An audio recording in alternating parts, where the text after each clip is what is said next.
Bonjour Emeline Corbin, est-ce que vous pouvez vous présenter? Oui, bonjour Camille. Je suis kinésithérapeute en médecine intensive et réanimation au CHU de Nantes, dans le service du professeur Jean Régnier. Et en parallèle, je viens de terminer un master 2 STAPS, APAS, activité physique adaptée à la santé, autour de l'évaluation musculaire du quadriceps par dynamométrie. Alors, première question, quand est-ce que c'est le mieux pour mobiliser un patient en réanimation?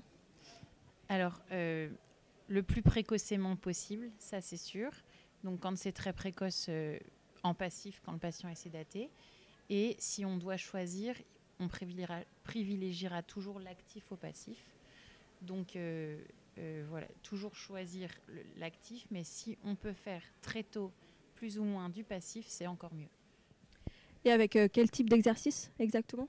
Alors dans le type d'exercice, ce qui est important, c'est d'avoir des exercices combinés où on vise et de l'intensité d'une part et de l'endurance sur mode aérobie d'autre part. C'est important d'aller viser ces deux types d'exercices pour progresser sur différentes propriétés musculaires.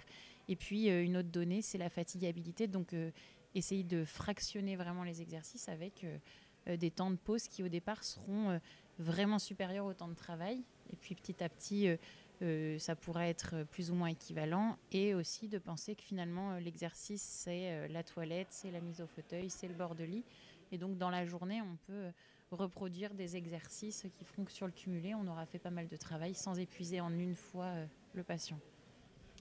Et quelle est la place de l'électrostimulation?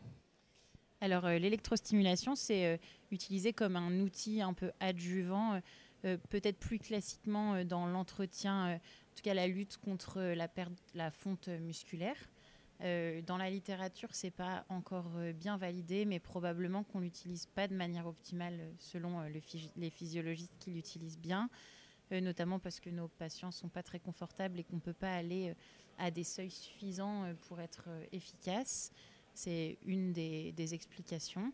Et après, il y a des opportunités, par exemple, plutôt à visée d'évaluation. Et là, ça pourrait peut-être nous permettre d'avoir accès à des nouvelles données sur la fonction musculaire. Et ça permet notamment d'étudier le muscle alors que le patient est encore sédaté ou qu'il n'est pas encore assez conscient pour faire le mouvement musculaire qu'on lui demande. Donc, c'est une belle ouverture sur laquelle on peut se pencher. Ouais. Et la place de la kiné en post-réanimation? Eh ben, la place de la kiné en post-réanimation, ça me permet de parler d'une étude justement dont le professeur Jean Régnier est l'auteur, qui va démarrer en octobre prochain. C'est une étude multicentrique qui combine nutrition et réhabilitation. Très tôt, dès l'entrée dans le service du patient en réanimation, jusque 3 mois après la sortie de l'hôpital, avec un suivi rapproché, personnalisé et puis adapté, et en termes de nutrition par une équipe professionnelle adaptée, et en termes de réhabilitation par des kinés, puis par des enseignants en activité physique adaptée sur la base de visioconférences. Enfin, de télémédecine, enfin, voilà, comme on peut le dire, jusque 3 mois. Donc c'est une nouveauté et on a hâte d'avoir les résultats. Super, merci beaucoup pour toutes ces réponses et bonne Merci. continuation. Merci à vous.